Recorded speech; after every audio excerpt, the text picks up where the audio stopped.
Recovery groups can be life changing, but let's face it, they're not for everyone. If you feel like group therapy, support groups, the whole talk about things in front of other people just isn't your thing, then this is your video because we're going to talk about all the pros and the cons of going to groups for recovery support, whether it's for yourself because you have an addiction or you're overcoming an addiction, or because you have a loved one struggling with an addiction. And we're also going to be talking about some of the alternatives if you feel like recovery groups just aren't your thing. Um, Now, for those of you who don't know me, my name is Amber Hollingsworth. I have been helping people with addictions and families for over 20 years now. And I have certainly ran my fair share of recovery groups, teen groups, adult groups, um, aftercare groups, intensive outpatient groups, all kinds of groups. I've done groups in the detox, all kinds of groups, ran them all because it is sort of the crux of most addiction treatment is done in groups. And there are a lot of benefits to groups. I personally like groups. I've always enjoyed running groups. You get really it's invested in each other. It's like a community. And I like to say, you get so invested in everybody in there. It's like you can't miss a group because it's like missing an episode of your show or something. You got to find out what happens. and I think that there are a lot of benefits. You get the community, you get connection. There's sort of a structured outline of the way the program works, no matter what group that you're involved in. And you also have accountability that is woven into these recovery groups. And I think those are all huge benefits. But those benefits don't always outweigh the challenges for some people. And maybe even if you do like recovery groups, maybe it's not the only thing that you need. Maybe you need something in addition to recovery groups. So we're going to talk about those options today.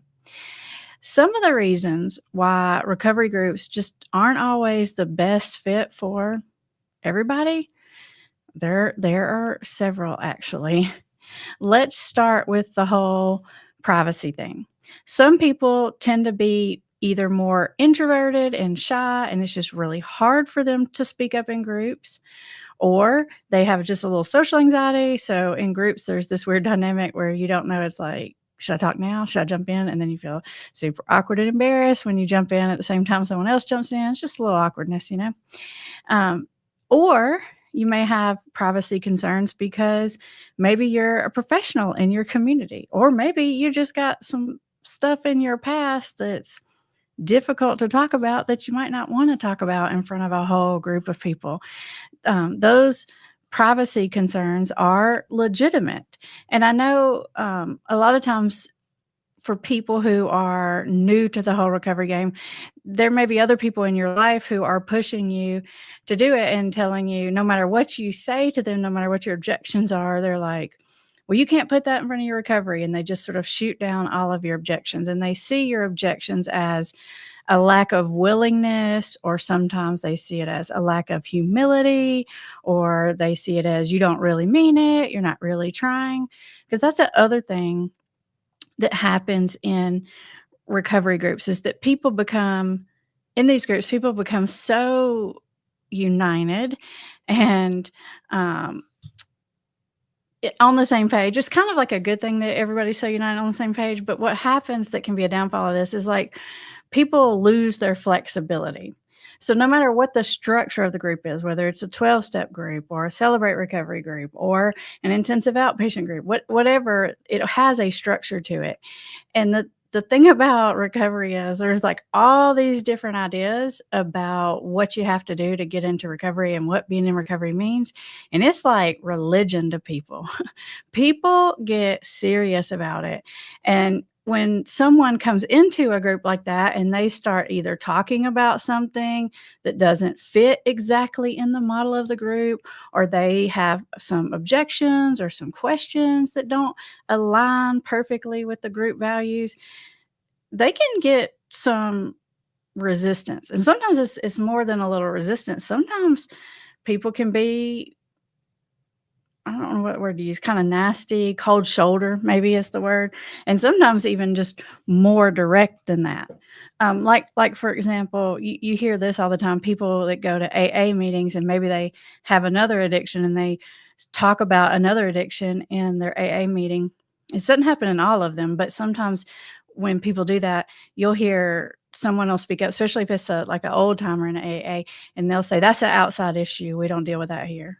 Which I've always thought is kind of ridiculous because in my mind, addiction is addiction. It all works the same. The steps are the same dang 12 steps, no matter if you're going to Alcoholics Anonymous, Cocaine Anonymous, Narcotics Anonymous, Heroin Anonymous. It don't matter. It's the same steps. It's the same roadmap to recovery. So I don't know why people get all uptight about these different kinds of addictions. And I know there's traditions and that kind of stuff, but come on, that's what I mean when I say there's like there's a lack of flexibility sometimes, and for these groups or the people in these groups to see that there are lots of options, there are lots of ways to get better, and we can be flexible about the way that we help people. Here in Greenville, we have an organization called Favor. It stands for Faces and Voices of Recovery. And one of the things I like about Favor is that they hold meetings they call them all recovery meetings.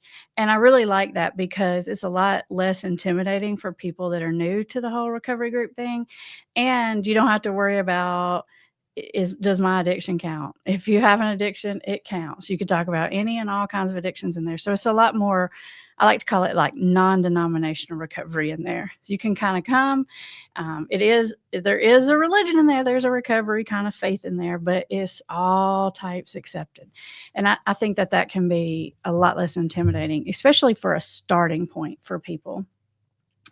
The other thing that can be a hindrance to people going to recovery groups is the actual group dynamics themselves, because not every recovery group is healthy. As you can imagine, groups are kind of like classes of people, and they develop like classes like when you're in school is what I mean. And they develop little personalities. Like the group has a personality, and that personality is based on the individual personalities that make up the group. And let's be honest, in addiction recovery, there is drama. There is always drama. And then you can get some unhealthy dynamics in there. You know, you can get people showing up in groups that are not there for the right reasons, who are literally selling drugs to other people. Yes, that happens. You can get people in there that are dating and then dating other people and having affairs and cheating, and then that brings a lot of drama into the group, right? They're just unhealthy groups dynamics that you can get in any kind of group. You can get that in a work group, you can get that in a church group, but it does have a major impact on how helpful and effective the group is. Because if you're in a group that has a lot of drama, you're probably going to get sucked into that drama. And even if you don't get sucked into that drama, it's definitely going to be a roadblock for you getting what you really want to get out of it. So you've got to take into consideration that if you like groups and you're in a group that has an unhealthy dynamic, just try another one, because they're not all the same. Even if you're going to the same denomination of groups, like let's say you go to Cocaine Anonymous, if you don't like the one you're at, go to another Cocaine Anonymous, because every group has its own little personality. Do you guys have experience with this? I know I certainly have. Even in the groups that I've ran, the personality of the group changes and shifts as people come in and out. I mean, especially if you have some really large personalities in the group that can kind of take over and monopolize, it has a big impact on the topics that are talked about, the just general mood and atmosphere and culture of the group. Maybe that's the word for it, culture of the group. They're all a little bit different. So you got to take that into consideration. The other thing that you have to think about, which probably the thing that people think about first and foremost, is there's this fear of judgment, right? There's this fear of people are going to either it's really interesting in recovery, because it's like you can feel like you're the worst addict, alcoholic, you're the worst codependent person ever, and you just keep messing up and people are going to judge you for that.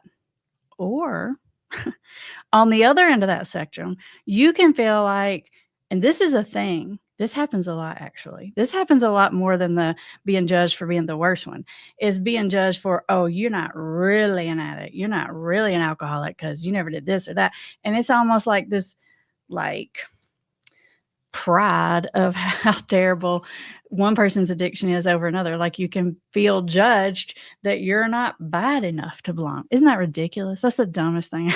That's probably the thing that aggravates me the most of recovery groups, because that's ridiculous. Just because someone's recognized a problem before they lost everything, number one, doesn't mean they don't need to be there. And secondly, it's like, good for them. I feel like the atmosphere and the attitude towards that should be like, "Dang, good for you. I wish I would have come in here before I lost everything. You're figuring it out sooner than other people did." So it's strange how you get, I've heard it called, and this isn't a very nice word, but this is terms I've heard people in recovery use, is like this sort of like this junkie pride, like, "Oh, I was a heroin addict." You're not really an addict if you're only addicted to weed, or you're only addicted to this or that, or you only drink beer. You don't even really know what addiction is. It's this weird judgment thing that happens. I wish it didn't, but it does. And then you also just have this other roadblock can come up, is just a general mismatch between the values and the character of the group and the values and the character of the person. Like, for example, a lot of recovery groups have a religious aspect to them, and maybe that just doesn't fit well with you. That runs a lot of people out of these recovery groups. Now, there are recovery groups that are not religious based. Like, for example, Smart Recovery is not religious based. There's a lot of groups out there that are not necessarily religious based, but the mainstream ones, like 12-step groups, Celebrate Recovery, Regen, those are religious based. And I know that 12 Steps likes to say that they're not, but they are. I've got a couple of videos out that I did several years back, and one of them was called Is AA a Cult? And I talk about why it's actually not a cult. And you can watch that video if you want, but the big answer to that is they don't try to make you stay. AA and all the A's, they have a very open, come and go as you please, we're here when you want it policy.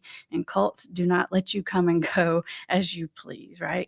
And so there's other reasons why it's not a cult, but that's the big one. But the other video that I have is called Is AA a Religion? And my answer to that is yes, it is a religion.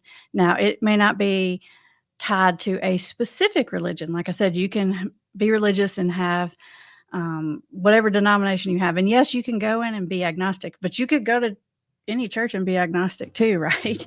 And decide if that's for you. But there is a religious component to it, because there are certain beliefs and methodologies that they teach and that they practice, and that they want you to practice and understand. They want you to carry that message to other people. That's whole part of the program. And I'm not saying that to scare people, because I do feel like they're very open to all different kinds of religious beliefs, but the 12-step component itself, I feel like, is a religion in and of itself. The whole 12-step thing is a religion. And like I said, that's not necessarily bad, but it is a thing. And for some people, that can be a big roadblock. Now, a lot of people go into those groups and they aren't sure about the spiritual component of it at first, and then they kind of find their way with it, and they find where they fit in that, and they're totally fine. But initially, it can really turn people off, or make people shy away from it. Now, I've got a million examples of how I've seen any number of these roadblocks come to play for people, because I'm really just giving you like the common ones, the ones that I see and hear all the time, because I'm sure that they're ones that you face, whether it's for yourself, for a loved one, for a friend. You have seen every single one of these things be a roadblock for people when it comes to recovery groups.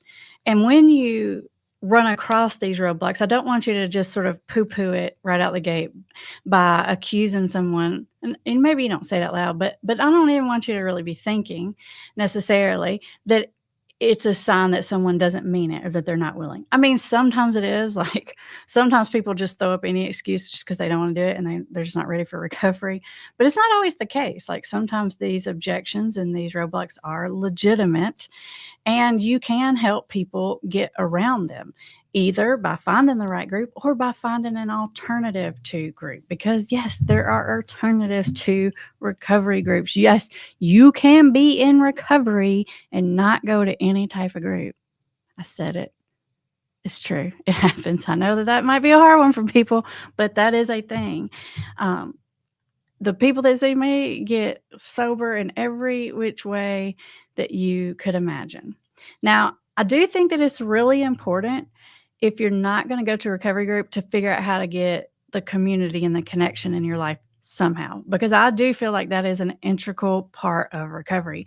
But you can get that in a lot of places. Some people get that in their church small group. Some people get that by going to a leadership group. Some people get that by going to a mastermind. I'm like, even if you don't want to join a recovery group, maybe you want to join a group of other like-minded people for some other aspect in your life.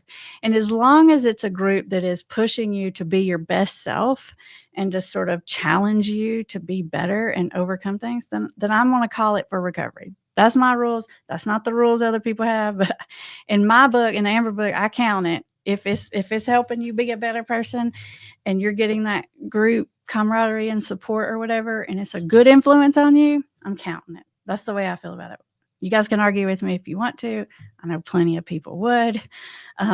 Like, for example, a lot of my clients, if they're in like a program, sometimes they are supposed to be either because their family said, because court said, because somebody said they have to do like 90 meetings in 90 days.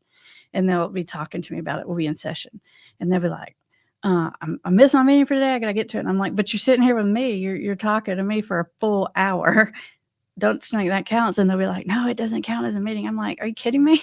Like, if you go to a group, you might talk for a total of 3 or 4 minutes. And yeah, you're still listening when you're not talking. You get something out of it. But I'm like, you've been in here working hard and heavy on it for an hour. I feel like it should count. But that's just me. Y'all let me know what you think.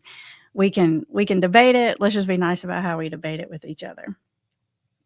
I've seen plenty of people that really are reluctant to groups because of religion, because of, or even just time, right? Like, a lot of these groups, they take a lot of your time. And if you're a busy parent, if you're busy with your job, sometimes it just doesn't fit for you. And that doesn't mean you can't find recovery, because there are plenty of ways out there to do that. And the reason I'm saying that, it's not even pointed as much towards the people who are actually trying to find recovery.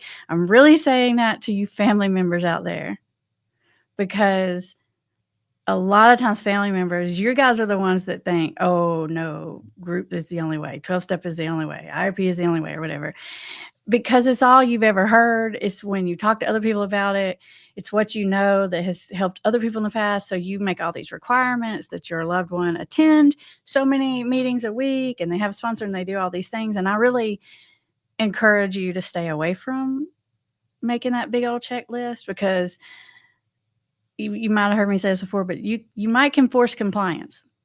Even that's hard to do. Sometimes you can force compliance, but you can't force recovery. And if you're just making a checklist for people, it's just really going to build resentment. And they may even go and check the boxes, but it doesn't mean that they're getting what they need to get out of it. And so if you can be flexible in your thinking with people about, yeah, it's helpful for them to build some kind of plan, but we can be flexible about what that plan is, and we can reevaluate that plan from time to time and see if it still works or we need to change something. I encourage people to try all the things and find what works for them and build a personal plan that works for you. And so families, I need you to be flexible with that. Sometimes getting up and exercising every day is a big piece of someone's recovery plan, because it makes them feel good. It puts them in the right mood. It gets their head straight. And that can be a part of someone's recovery plan. It can't be the whole thing, but that can be an important part. You know, if they're going to the gym, they're taking their class every day, I'm going to say that's something you're doing for your recovery every day. So the more willing we can be to hear and consider people individually, the better. In my experience, one of the worst things that happen is when people are like new in the process of either trying to decide if they have a problem or trying to figure out how to get sober, or if they want to get sober or clean. They run into a lot of people who are already in recovery. And I hate to say this, but people in recovery are the worst ones about this. And they don't listen to what the person is saying because they have a tendency to project their own story onto the person. And however it was that they got into recovery, they feel like that is the only way that anyone can get into recovery, and they're completely unwilling to have a conversation about anything else. And they may have the conversation, but they're thinking in their head like, "Oh my gosh, you just don't even know. You're just not even ready. You just haven't even hit bottom." They're thinking all those thoughts. They're putting the judgment out there. Um, and that turns people away because they feel like they're not being heard or understood, and it doesn't necessarily always mean like it's a resistance to getting better. It could just be a resistance to a specific group for a specific reason. So don't let that kind of thinking drive you away. If group is not your thing for any of these reasons, or maybe a reason I didn't even name, there are other options. Like, for example, one thing I suggest to people a lot is like online groups and forums. Like, there are a bazillion Facebook recovery groups. In fact, we have a free Facebook group that's just for family members in recovery. So you have to have a loved one that's have a loved one that has an addiction that you're trying to help or support or whatever. And you can be in that group, and that's totally free. I think there's like 5,000 members in there. There's more than 5,000 now. There's a bazillion recovery groups, both for families and for people trying to find their own recovery. There are Reddit groups and communities. There are just so many that you can join, because maybe if you're introverted or you're shy, maybe it's easier for you to get on to one of these online groups, and maybe it's easier for you to post anonymously or to write things out rather than talk in a group.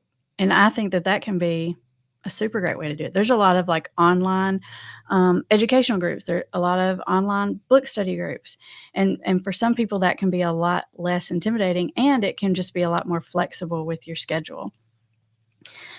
You can also consider one-on-one counseling and coaching. Yes, that counts as recovery activity. And so that's an option for you. Another option is you can do like guided self-recovery through something like Amber AI, which is my new most exciting tool out there, which is, if you don't know what AI is, it stands for artificial intelligence. And basically the one I've created is like a clone of my brain. It's been trained on all the content I've ever made, every video, every online course, every blog, every workbook, every piece of written content, if I've created it, said it, done it, it has been fed into the brain of Amber AI, and she uses all that information to help you. So you can actually go on and chat with her back and forth, and you can feed her all of your background information, all the emotions you're dealing with, all the positive things that are happening, and the roadblocks and the challenges you're facing, and have ongoing conversations with the AI that can help you through thinking about all these things. And I've been absolutely amazed to see how well this is working. I mean, the people that so far have been in the Amber AI, they're like talking to her multiple times a day. They're carrying conversations from day to day because she can remember the conversations you've had. You can, as long as you're logged in and you're not chatting with her anonymously, then she can remember your conversations, and you can pick up where you left off, and she'll remember, all the things you told her about who your kids are and how old they are and what challenges you're facing and what you do for work every day and the difficult people that are at your job that are bothering you, all those things. Just like if you were talking to a coach or a counselor, and they know you and they understand you and they remember you and they learn from you, Amber AI does the same thing. And she is premiering this week. If you're interested in checking it out, I have put the link for you in the description. It's pretty exciting. We've had a bunch of people sign up just today because we're having a big special through Friday for the premiere. So that is in there if you want to see it. But that's not the only option. There are tons of options, okay? Just try them all and find what works for you. I do suggest people try out groups if they've never done it before, because I'll be honest with you, most of the time people end up liking it a lot more than they think they will. And this is surprising to me even, and I'm not saying you have to do, I'm just saying try it. Maybe you might like it and you might not. If you don't, that's fine. We'll think of something else. But a lot of people end up liking it a lot more than they thought. the most surprising thing to me is a lot of times you'll have someone who has, like, a lot of social anxiety, and man, they resist doing the group thing, like, forever. It takes forever to talk someone with a lot of social anxiety into doing a recovery group. As you could imagine, it would be, like, the worst fear ever, right? But they're surprised often, and I'm surprised often by the fact that they actually not only do they like it, but they like it better than they like doing, like, the individual coaching or therapy, because when you do individual coaching or therapy or whatever, you're actually under the microscope on the hot seat for an entire hour. So out the gate, you might think, oh, it'd be easier just to talk to someone one on one. But if you have a lot of social anxiety, like literally having a counselor look at you and like pay big time attention to you, like hardcore, all their attention on you for 50 minutes or an hour can seem super scary. And so what they end up finding out is they got a group, they can talk when they want to talk and not talk when they don't want to talk. And they find, oh, this actually is better. And a lot of people that have social anxiety, they like to learn and listen and kind of stay in the background a little bit. And they get a lot out of that. So if you haven't tried it, I do suggest you try it. So before you just decide it's not for you. But if you've tried it and it's not for you, that's cool too. There's a lot of other things that can be done. Whatever you do, make sure it aligns with your values. Make sure it helps you to clarify what your goals are. Make sure that you create some accountability for yourself. I have a video. This is an old video, one of my first videos I did way back, and I think it's called How to Get Sober in 3 Steps Instead of 12. And in that video, I break down what's really happening underneath the 12 steps. Like, what are the real core 3 things that are happening? And as long as you can build those core 3 things into your recovery plan, then you got it, okay? Because there's some underpinnings that are happening under those steps. And if you can bring that in, then you're probably going to be good on your recovery, no matter how you choose to bring those elements in. Now, in just a second, we are going to take some questions and some comments from those of you who are here watching live. And if you're watching on the playback, welcome. We're glad you're here too. Feel free to put your comments, put your questions and your concerns in the comments, because I always go back and read all of them. I can't always answer all of them, but I read all of them and I answer as many as I possibly can. And while you get your questions and your comments up here in the chat, I'll remind you that there are additional resources in the description, including the link to learn more about Ember AI if you want to check that out. And we might even take some of the questions you guys have today and run it by Ember AI and see what she has to say about it. All righty. Let's take some questions. Let's see what we got. Thank you guys for showing up and joining me here on a Monday night. It's not our normal night, so the fact that anybody shows up makes me kind of excited. Hey, Tay. Hey, Lydia. Hey, let's see. Franklina. I don't know how to say that, but hello. Hey, Emma. Hey, Britt. Britt is my dad, if you're still watching. Hey. Susan from Boston. Caroline from Canada is here. Tracy from South Carolina. Oh, you're my neighbor, Tracy. Where are you at in South Carolina? Tay is here. Hello. All right. So Franklina has a question. Let's put it up here, or a comment. I was in an online Naranon group once, and someone muted my mic when I was talking so she could talk over me, LOL. I just found that other meetings are great. I've never, like, the moderator muted you, because I would imagine other group, must have been the moderator that muted you, because I would think that would be the only person that has the power to do that, but that's kind of crazy. I've never heard of that. But good for you for just finding another group that worked better. That must have been kind of rude and insulting. What is that? Let's see. Christine says, has anyone done a Zoom type AA meeting? I live so far from town that I'll benefit from one. There are, since COVID, Christine, there are Zoom meetings everywhere, all the times. In fact, some of them are sort of a hybrid where some of the people are in person and some are like, and I don't know if they use Zoom specifically, but they use like one of the online platforms to do that kind of thing. So if you've been to those, let Christine know what your experience with that is. I've had tons of clients do that. Into Cable says, watching two people argue who is stupid or seen it a few times. Yeah, I hear you. I think what you're talking about is when someone says, like, my addiction was worse than your addiction, like a war story, like a badge of honor. We're bragging about it. It's ridiculous, but it's a thing. It happens.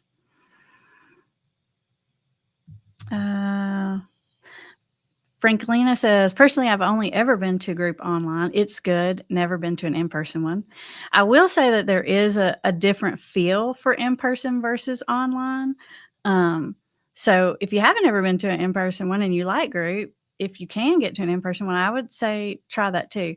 One of the reasons I say that is a lot of recovery that comes from recovery groups happens before the meeting and after the meeting, or what I call like on the smoke break. It happens where where you actually walk up and have a conversation with someone outside of the meeting. You meet people, you make friends, you make plans, you go have coffee, you meet up and you go play golf. There's a lot of good recovery that happens before and after the meetings that you really kind of only get if you go in person. So if you've never gone in person and you like group, I suggest you try that. Because a lot of times when you share in a live in-person meeting, as you're leaving, people come up and be like, man, I really like what you shared. I really relate to that. And then people start opening up to you, especially people that are maybe more shy and they didn't want to say that in front of the group. They'll come up to you after the fact and they'll connect with you that way. So I do think there's benefit to that, but I also realize that it's not always feasible for everyone.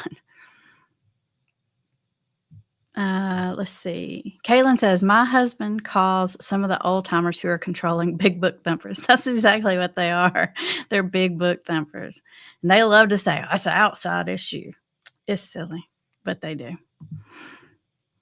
Let's see. Christine says, where did you find one? If you go to like AA.org, NA.org, CA.org, any of the A's.org or whatever, you look them up. It'll tell you where the meetings are, and it will also tell you how to get to the in-person ones. So you should be able to find it pretty easily just by searching it. Modern Monarch says, my friend relapsed after being sober for like almost a month.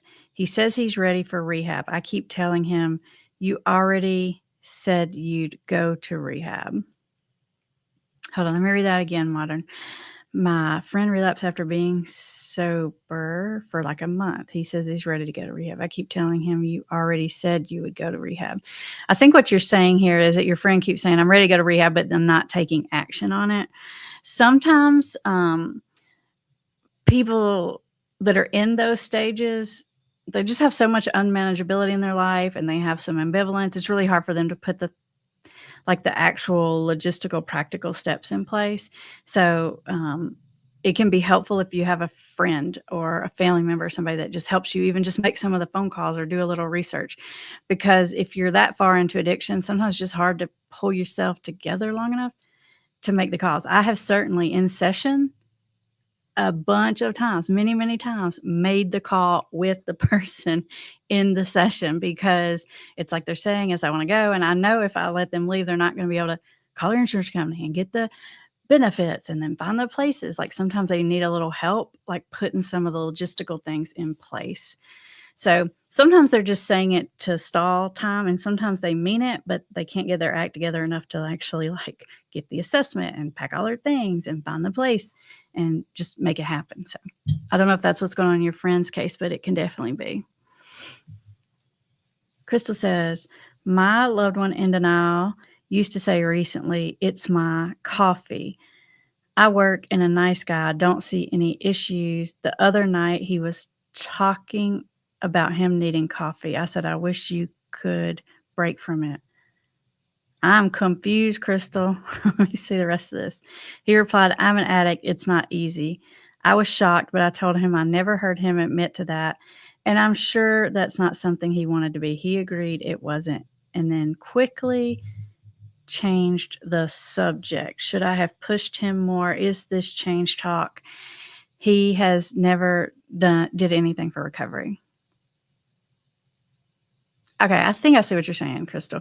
You're saying that your loved one, for the first time, actually acknowledged out loud that they have an addiction, and they said it to you like it's my coffee. Like maybe they're saying like maybe Crystal, you are like addicted to coffee and they're saying, yeah, I have an addiction too. Like you have coffee and I have this other thing. I think that's what you're saying. I could be reading that wrong.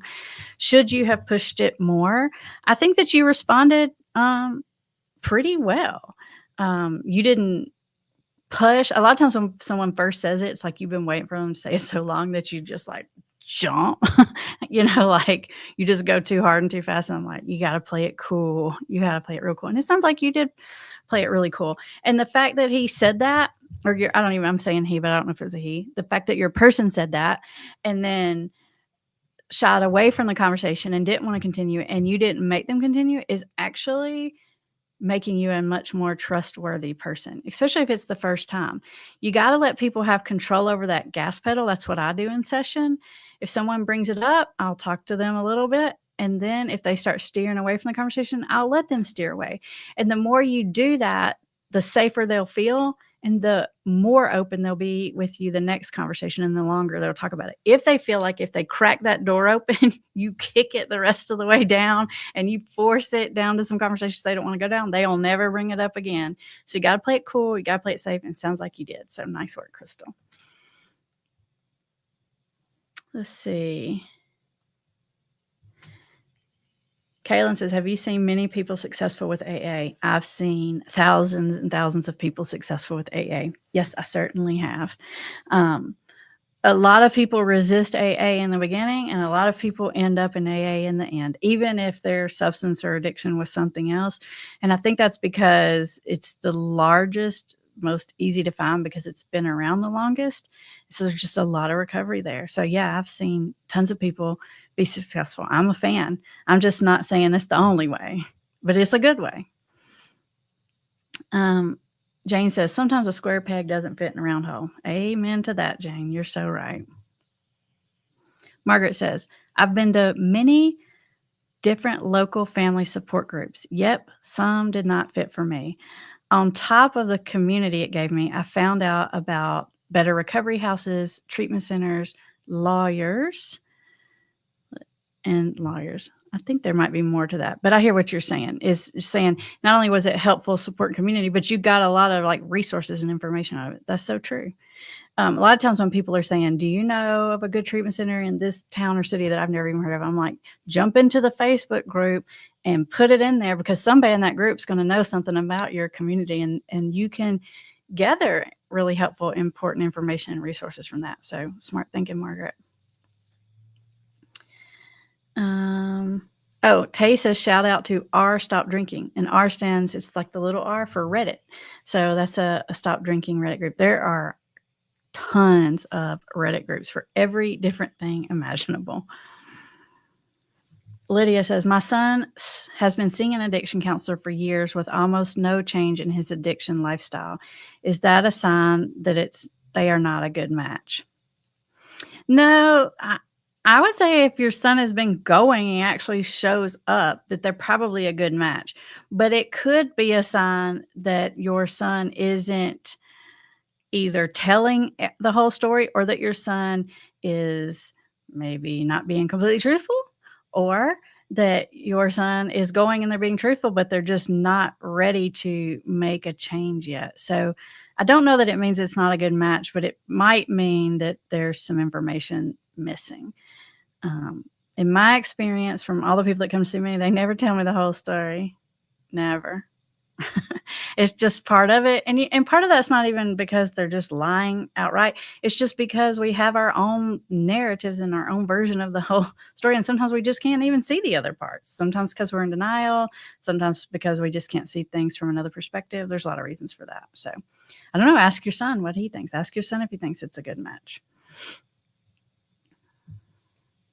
Hope says, I went to both NA and AA. My personal opinion is that AA seems to have a higher caliber of people. I was never an alcoholic, though, just an addict. I felt more comfortable AA.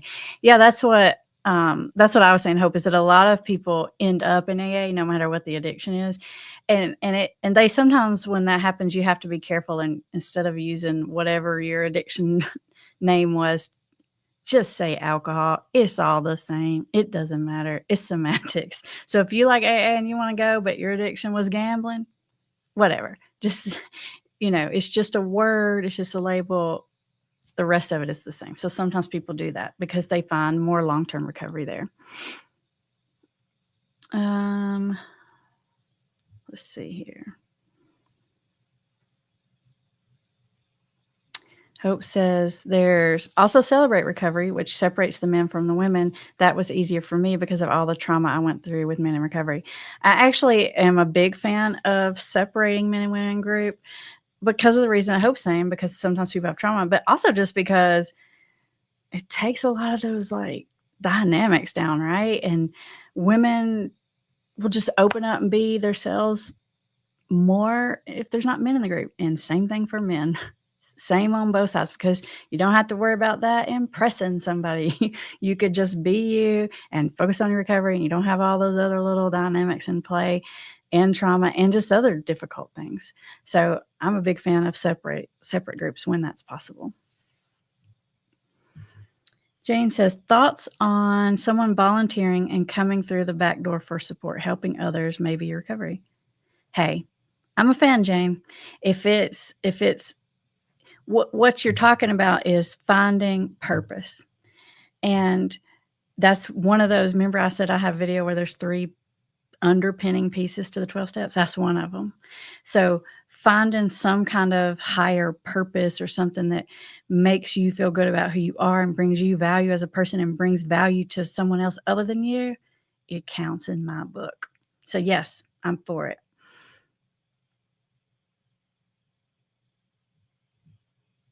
All right. This is a good question and a hard one. Jules says, in your opinion, is being on Suboxone a drug problem or an addiction? For those of you who don't know what Suboxone is, it is a medication usually given to people with an opioid addiction, and it is an opioid itself. It's just a long-acting opioid, which stabilizes people's addiction. I have seen Suboxone work miracles for people. I mean, totally take them from not functioning, stealing, spending money, thousands of dollars every day, to stabilized, taking care of their family and going to work. I've seen it. So, and they may be dependent on a substance, but there's a difference, Jules, in being dependent on a substance and being addicted to a substance. You can be dependent on a Zoloft. You can be dependent on almost any kind of medicine, but you're not necessarily addicted to it. Addiction is that obsession and that it grows and I can't get enough and it's taken over my life and it's like causing me to do all these crazy things. It's like just interrupting everything. That's what addiction is. It is different than dependency. Like, for example, you can be dependent on an ADHD med, but it doesn't mean you're addicted to it. It's 2 different things. So it is a drug that, yes, you can be dependent on. Now, that being said, I have also seen people abuse Suboxone. Now, Campbell, that's one of our family counselors, she was saying a week or 2 ago that someone sent her a nasty message saying, you don't even know, like, Suboxone's not abusable. I'm like, dude, I've seen people abuse Suboxone in all kinds of ways. Yes, it is definitely abusable. I've seen people like load up on it way more than they should and come in to session nodding off and couldn't even keep their head up. Other times people, they get on it and they take it sometimes, but then they sell it other times to get the other kinds. I mean, yes, it can be misused and it can be abused, but it's not always. Just like anything else. It's like, what is someone's intention for it? You can also misuse an AA meeting. You can tell your family you're going to AA, but you're really sitting in the parking lot drinking. So just like anything else, it can be done incorrectly. So it can go either way.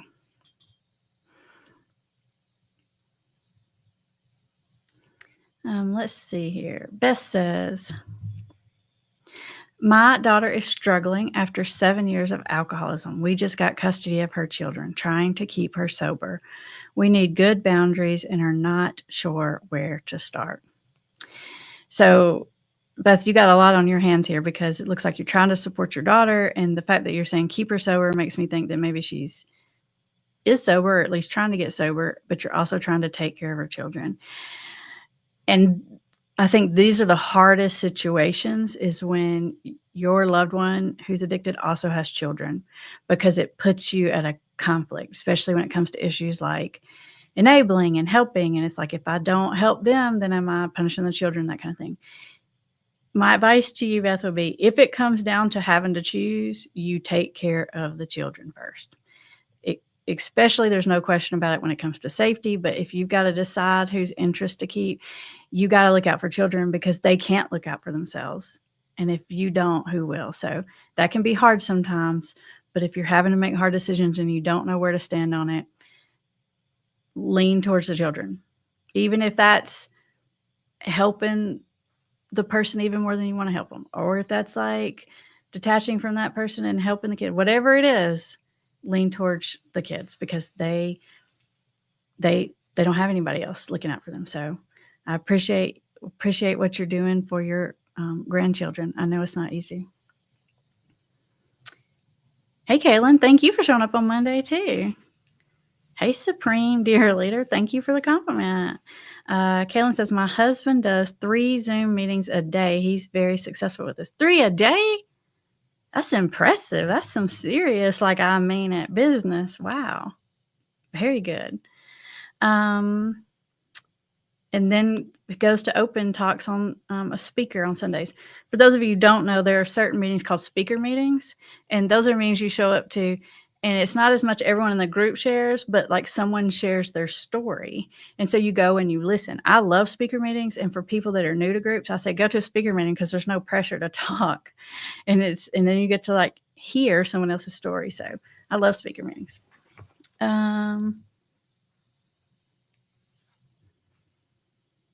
Tracy says, I'm in counseling with Kayleen Taylor and told her how great you are. She said she knows you.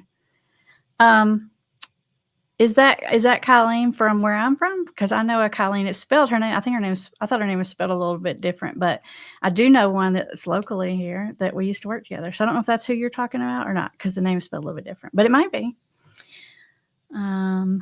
Let's see here. Indigo says rehab is for quitters. I guess that's one way to look at it. Quitting a bad decision, I'm all for it. Tracy says starting a codependency group tomorrow. Good for you. Let's see here.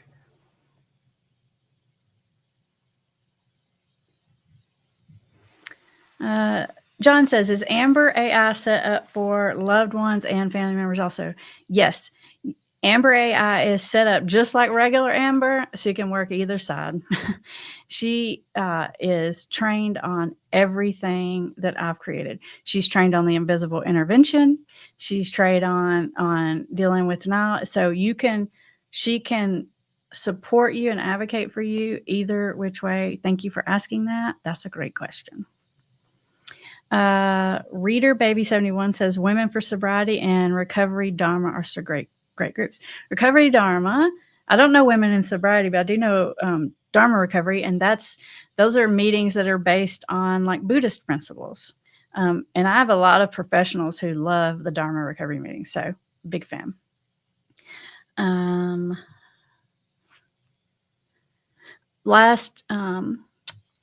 Just last weekend, I went to Oklahoma and spoke for a family group called Hope is Alive, and they seem to be they're in Oklahoma, and they seem to be spreading. They have like 60 groups, I think they said, and they're spreading bigger and bigger and bigger.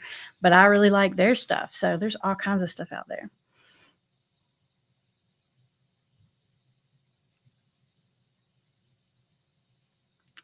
Let's see. Yoga Alina says, are you doing video calls? Hope my son could call you. Could you please send a link to register if you accept calls? I do I have what I call it's called a strengths-based recovery coaching program. So if your son is struggling with an addiction, I do have a strength-based recovery program. There are like several options. There's a 1-month version, a 2-month version, and a 3-month version. And I don't have the link right now. I'll go back and I'll put it in the description of this video if you want to come back. But if you just go to our website and press the button, I think that says coaching and courses, you'll see it listed there. So, and our website is familyrecoveryacademy.online. So thank you for asking that. That's a good question. Amber AI is easiest, fastest, most inexpensive way to get going. If your son is ready to hit it and you don't want to wait for an appointment, you can do that. You can do that while you wait for an appointment. N2 Cable says, I almost forgot to hit the thumbs up. Thank you. Yeah, thanks for reminding us. If you got value out of this video, hit the thumbs up. It tells the algorithm to show it for more people. It's always helpful for me. I appreciate that.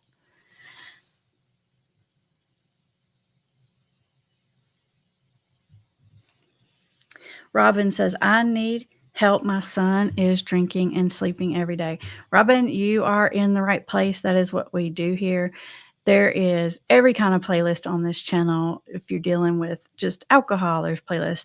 If your son's in denial, there's a playlist. There's a playlist on that's just for parents on who have adult children who have substance abuse. There's every kind of video and information. You are in the right place. We're glad you're here.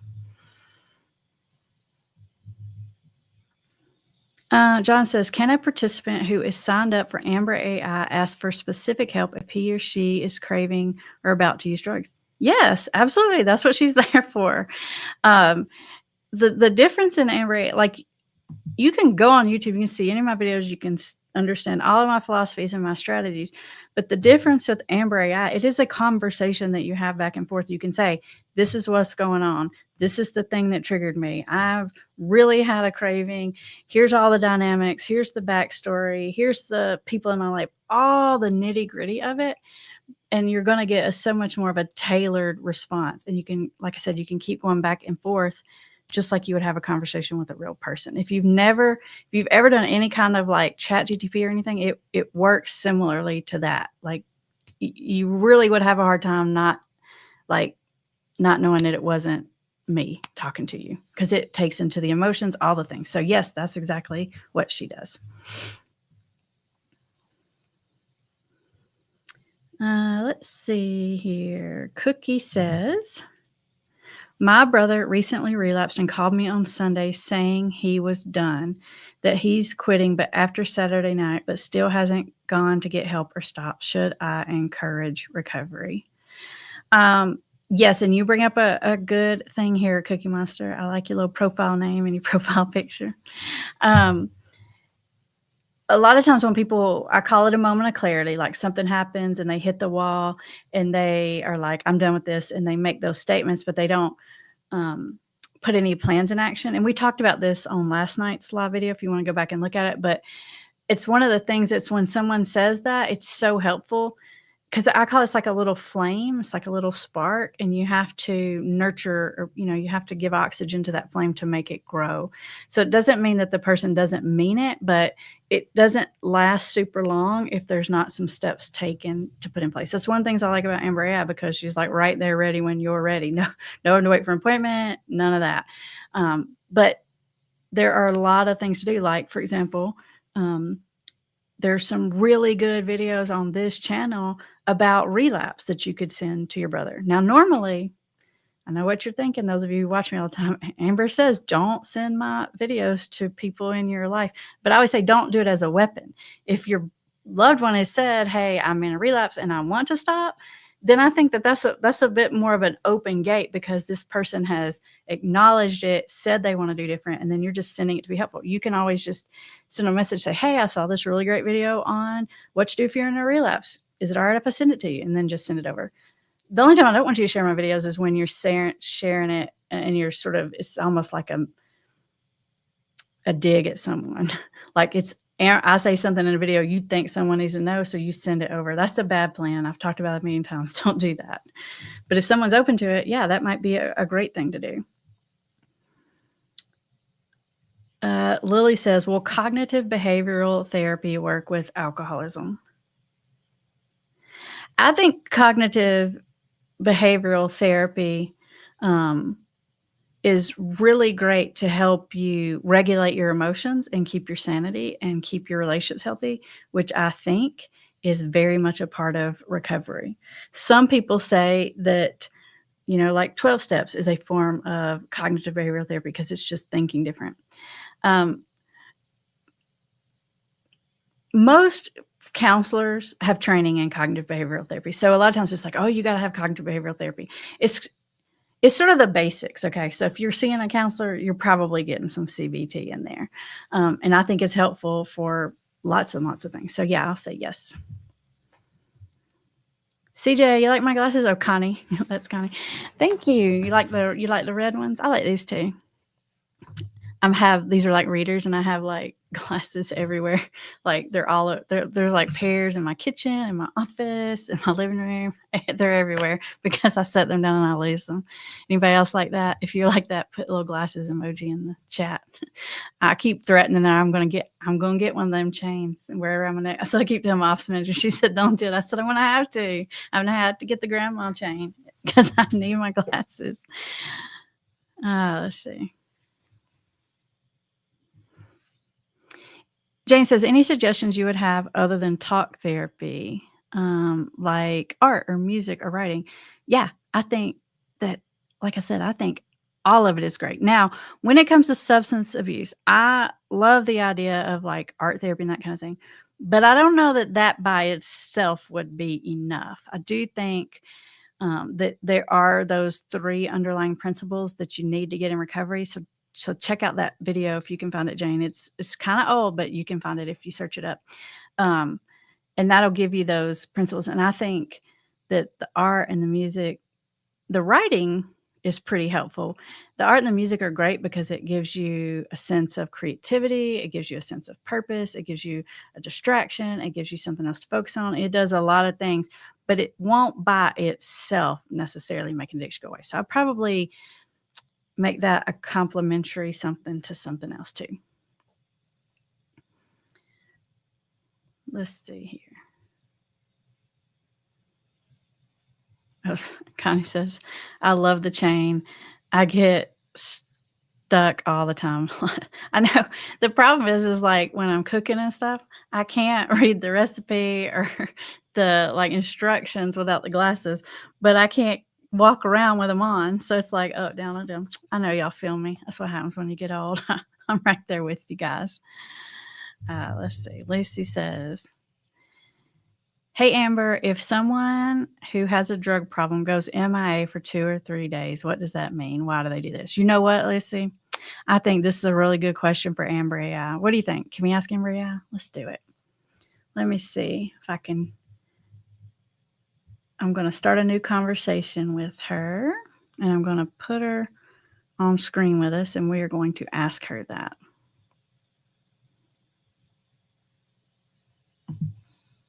This is what she looks like when you talk to her.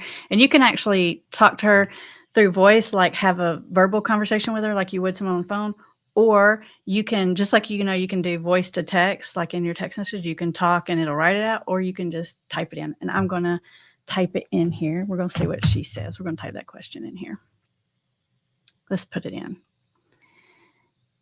If someone who has a drug problem goes MIA for 2 or 3 days, what does this mean? Why do they do this? All right. Here's what's going to happen. I'm going to answer this first myself, and then we'll see if Amber AI's answer is close. Okay. What it means is that they're on a bender. That is what it means. It's always means that. And sometimes when people have the tendency to go MIA for a couple of days, there's certain drugs that lean more towards benders, like for example, stimulants, and not always. It can be other things, but stimulants specifically. People will go sort of MIA, like they just won't answer their phone, but that could be with alcohol or anything. But some drugs lead themselves more towards that whole going missing thing. But what it means is I'm off the wagon. I'm going to do what I'm going to do, and I don't want anybody to be messing with me right now. And it's so frustrating when you're the loved one because you're scared to death, you're worried, you're mad, you're all the things. All right, let's ask Amber. Let's see what she says. She's thinking. You see the little bubbles going. All right, here's what she says. When someone with a drug problem goes MIA for a couple of days, it's often tied to the nature of their addiction. This kind of disappearing can happen for a couple of reasons. One common scenario is that they're on a binge or bender, especially if the substance uses a stimulant like cocaine or meth. Dude, so far she's spot on. These substances can keep someone going for days without sleep, and during that time, they are often so consumed with the drug um, that they use that everything else, work, family responsibilities, just falls away. They might not answer calls, texts, and it feels like they've vanished into thin air. Another reason could be shame or avoidance. If they've relapsed or used more than intended, they might feel embarrassed, afraid of facing consequences. And so instead of coming home or checking in, they hide out, hoping to avoid confrontation or judgment if they're trying to delay an inevitable fallout. Sometimes it's also about denial. They might convince themselves that if they just stay away long enough, things will blow over or they can fix the situation before anyone notices. But of course, that rarely works out the way they hope. This is happening to someone you care about. It's important to focus on safety first. Are they in a dangerous situation? Do you have a way to check on them without putting yourself at risk? And when they do resurface, try to approach the conversation with curiosity rather than accusation. It can help open the door to understanding what's really going on. Does this sound like what you're experiencing? Let me know if you want to dig deeper into this. I think Amber AI, she said exactly what I said and more. She's trained on me. She's just smarter because she remembers all the things, and I don't always remember all the things. And you could keep this conversation going on as long as you wanted to, Lisa. You could give the specifics of it. You could say what the drug history is. You could say all the different things, and then you're going to get more and more and more tailored and specific conversation and happening with her.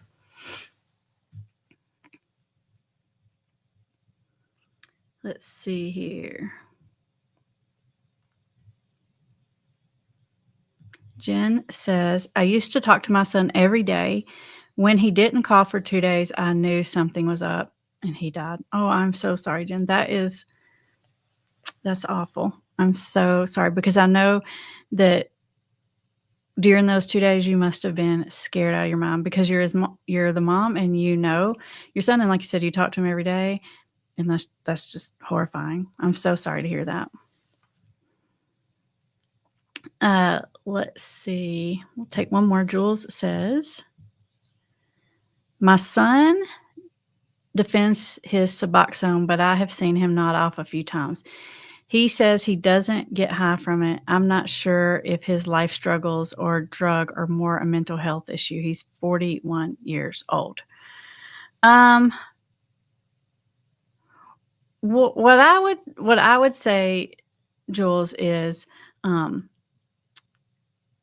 instead of just focusing on the nodding off, would you say that your son is functional and getting better in other ways? Like, are they participating in activities of daily living? Are they working? Are they taking care of their responsibilities? If all of those things are coming into play and things are getting better, then those are signs of recovery. So just because someone nods off a time or two, it probably means that they have a little much, but it doesn't necessarily mean they're trying to abuse it. It could mean that. But what are some of the other things that are going on? What are the other signs and symptoms? And as far as the mental health issue, almost everyone that has a substance problem also has a mental health issue. Sometimes it was there before, and even if it wasn't there before, when you get far into addiction, you will have a mental health issue because how could you not? You're messing with your brain chemistry, you're causing all these problems in your life, you're going to have all kinds of mental health issues. And so it can be really hard to pull it apart. I do have some videos, Jules, about that, about when addiction and mental health come together, what do you do first, second, third, all that kind of stuff. So check those out if you would like to. All right, everybody, we are out of time. This was super fun. We don't normally get to go live at night, so I see a lot of different names that we're here in the evening. We're going to be back live Thursday during our regular time, which is 1 Eastern, and we're going to go live again on Friday afternoon. And if you are in our Facebook group for family members, I'm going to go live just in that private group tomorrow night to answer boundary questions. So if you're in that group, I hope to see you there. If not, I will see you guys on Thursday. Thanks for hanging out. Information about Amber AI is in the description, and I'll put it in the comments too. All right, I'll talk to you guys soon. Bye, everybody.